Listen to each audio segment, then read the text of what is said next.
Shalom bien-aimés, bonjour chez vous. J'espère que vous allez bien. Alors aujourd'hui, on va réfléchir sur une question et tenter d'y apporter une réponse. Pourquoi Dieu nous a-t-il créés? Pourquoi Dieu t'a créé? Je pense que tu te poses aussi la question, comme je me suis posé cette question il y a quelques années. Pourquoi Dieu nous a-t-il créés? Et c'est pour notre bonheur ou c'est pour sa gloire? Je facilite encore la question. Donc, pourquoi il nous a créés? Est-ce qu'il nous a créés pour notre joie, pour notre bonheur, ou il nous a créés pour sa gloire? Eh bien, quand nous lisons la Bible nous dit, Dieu nous a créés pour sa gloire.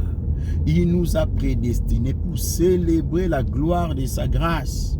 Il nous a créés pour sa gloire. Voilà. Mais comment on va jouir? Non, on va jouir comment? Parce que j'ai besoin aussi parce que le bonheur, en fin de compte, c'est une notion telle qui nous amène à satisfaire un désir.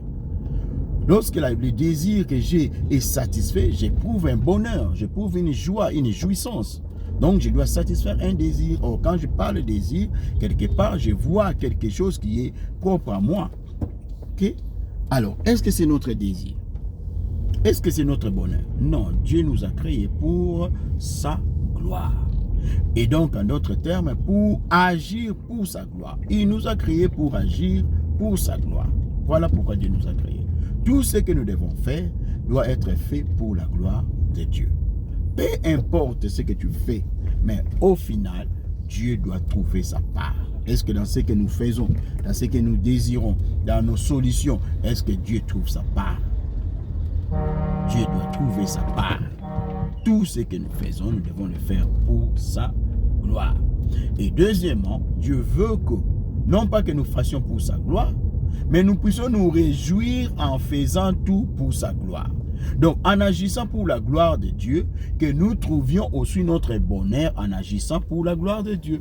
C'est pourquoi il dit, fais de l'Éternel tes délices, il te donnera ce que ton cœur désire. En fin de compte, ça veut dire, agis pour la gloire de Dieu et réjouis-toi dans la gloire de Dieu. Tu dois trouver ton plaisir en faisant ce que Dieu recommande, en faisant ce que Dieu aime. Tu dois trouver ton plaisir. Pourquoi Paul pouvait dire, tout ce que j'ai considéré comme gain est devenu perte à cause de la connaissance du Christ. Donc, tu dois être passionné de Dieu. Et quand tu deviens passionné de Dieu, tout ce que Dieu demande, tout ce que Dieu veut, pour toi, ce sont des sujets de joie, des bonheurs.